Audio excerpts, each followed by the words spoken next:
تو ہمیں پتہ ہونی چاہیے یا نہیں ہونی چاہیے؟ ہمارے بچوں کو اس کا علم ہونا چاہیے یا نہیں ہونا چاہیے؟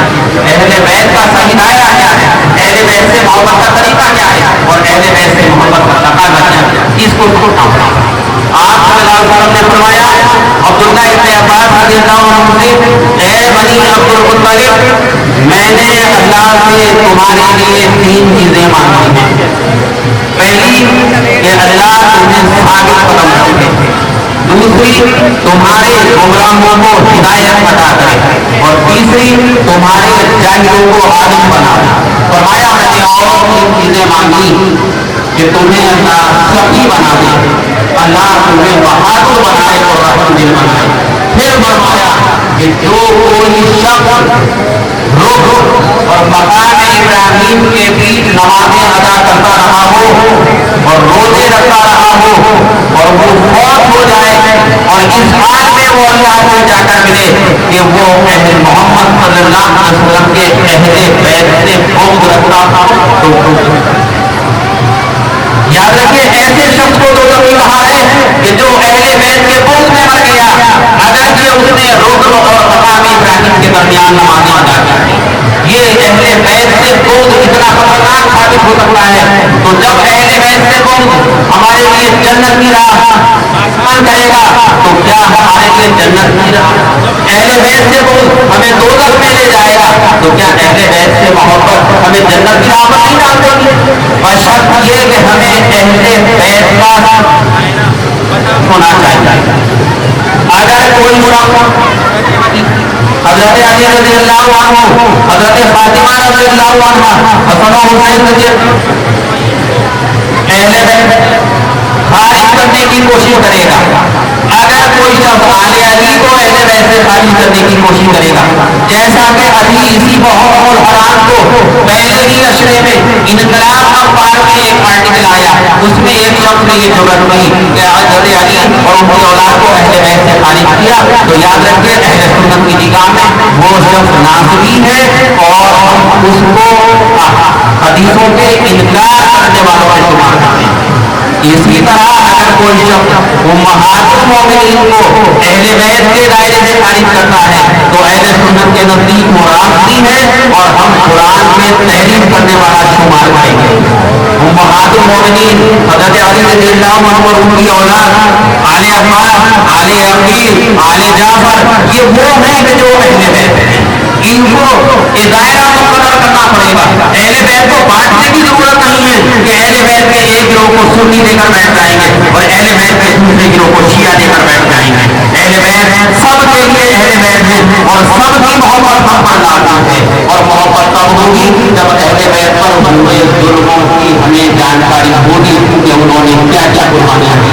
میں شہادت حسین پر آ رہا ہوں، آج جو مجلس ہے میں اس پر نہیں جانتا کہ کس طرح سے 18 اہل بیت کو قتل کر دیا گیا، نہ میں اس پر جاؤں گا کہ بچوں کے سر میزوں پر اٹھا دیے گئے، نہ میں آج اس پر گفتگو کروں گا کہ حضرت حسین رضی اللہ عنہ کا گھر مبارک سے سر مبارک الگ کر دیا ظالموں نے اور کشت میں اس کو رکھا۔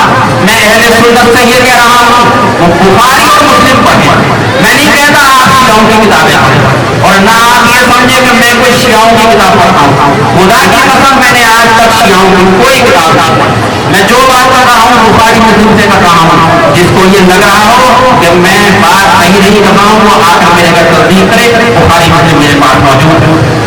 کس طرح حضرت حسین رضی اللہ عنہ کا سر مبارک قلم کر دیا گیا اور کیسے اس کو تشت میں رکھا گیا اور کس طرح عبید اللہ ابن زیاد ملعون کے پاس اس کو پیش کیا گیا اور کس طرح اس نے چھری مار کر چہرے مبارک کی بے حرمتی کی۔ انس بن مالک رضی اللہ عنہ موجود تھے، تڑپ گئے، کہنے لگے تو اس چہرے کی بے حرمتی کا کہا ہے جو حضور صلی اللہ علیہ وسلم کے سب سے زیادہ تھا۔ میں نہیں گفتگو کروں گا اس پر کہ حضرت حسن کو زہر دے کر مار دیا، میں اس بات پر گفتگو کروں گا اس نفرت کی وجہ کیا ہے، یہ باتیں ذکر کرنے کی ہے یا نہیں۔ میں بس ایک مثال آپ کو دے رہا ہوں، حضرت صالح علیہ السلام کی اونٹنی کو حضرت صالح علیہ السلام کے نافرمانوں نے قتل کیا۔ اللہ نے قرآن میں کتنی جگہ اس کا ذکر کیا ہے حضرت صالح علیہ السلام کو نہ ماننے والوں رسول اللہ کا بچہ قتل کر دیا مسلمانوں نے، یہ اس سے بڑا جرم ہے، ان کو قتل کرنے والے اس سے بڑے مجرم ہیں۔ آپ غور کیجیے، وہ لوگ جو محمد اور آل محمد پر درود و سلام پڑھتے رہے، قتل کرنے کے بعد انہوں نے نماز میں پھر درود پڑھا ہوگا، انہوں نے کتنی بڑی زیادتی کی۔ آخر کی زیادتی کی وجہ کیا ہے؟ کیا دشمنی تھی؟ کیا یزید کے زمانے میں نمازوں پر پابندی لگ گئی تھی؟ کیا یزید کے زمانے میں روزے نہیں رکھنے دیے جا رہے تھے؟ کون سا ایسا کام تھا جو دین کا آج ہم کر رہے ہیں جو یہ یزید کے زمانے میں نہیں ہوا؟ سب کچھ ہو رہا تھا یزید کے زمانے میں، اگر نہیں تھا تو دین کی روح ہے حریت کی کہ جس کو نکال کر باہر پھینک دیا گیا، آزادی بند کر دی گئی، لوگوں کو غلام بنا دیا گیا۔ ایک اور حدیث کہاں بنا دیتی، حضور صلی اللہ علیہ وسلم نے فرمایا کہ ہر ایک نبی کو جب اللہ نے بھیجا اس دنیا میں تو اس کے کچھ حواری اور اس کے کچھ صحابہ ہوئے جو اس نبی کی سنتوں کو طریقے کو اور مضبوطی سے تھام لیا کرتے تھے، لیکن ان صحابہ کے جانشین میں سے بعض ایسے ہوئے جو وہ کرتے تھے جس کا انہیں حکم نہیں تھا اور وہ نہیں کرتے، وہ نہیں کہتے تھے، وہ کرتے تھے۔ اس وقت جو کھڑا ہو جائے ان کے سامنے، یہ تھا جو ابراہیم حضرت ابراہیم علیہ السلام کی سنت کو زندہ کرنے کا وقت تھا، تو نبوت خاندان نبی کے مرد، ان کے بچے، ان کی عورتیں نکل کر کھڑے ہو گئے اور اپنی جان کی بازی لگا دی۔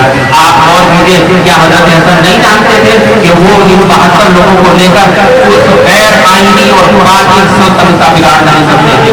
لیکن اگر یہ نہ کرتے تو جو اختلافی نوٹ حضرت حسین رضی اللہ عنہ نے لکھا ہے اور جس کے اختلافی نوٹ کے چاٹے کی جھنجھناہٹ قیامت تک لوگوں کو سنائی دے گی، وہ رسول اللہ کے نافرمان ہیں۔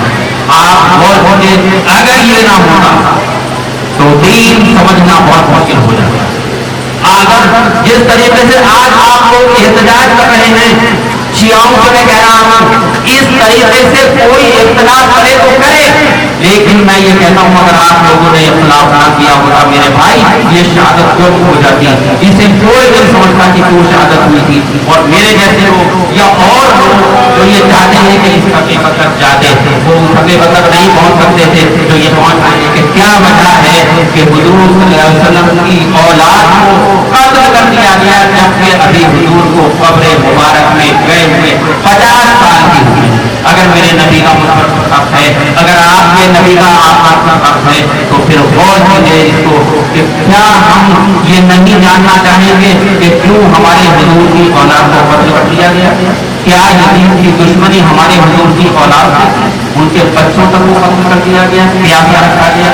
ہم غور کریں اس بات پر، بس یہی میرا پیغام ہے، اور میں کہوں گا ان الذین یؤذون اللہ ورسولہ لعنهم اللہ فی الدنیا والآخرہ، یقیناً جس نے اذیت پہنچائی اللہ کو اور اس کے رسول کو، لعنت ہے اس پر اللہ کی دنیا میں اور آخرت میں۔ اور آخر میں آپ سے یہی کہوں گا جب سے رسول اللہ کی بعثت ہوئی اور جب تک یہ دنیا قائم رہے گی تب تک ہر ایک مخالف رسول کو یہ کہوں گا ان شانک هو الابتر، ان شانک هو الابتر، ان شانک هو الابتر۔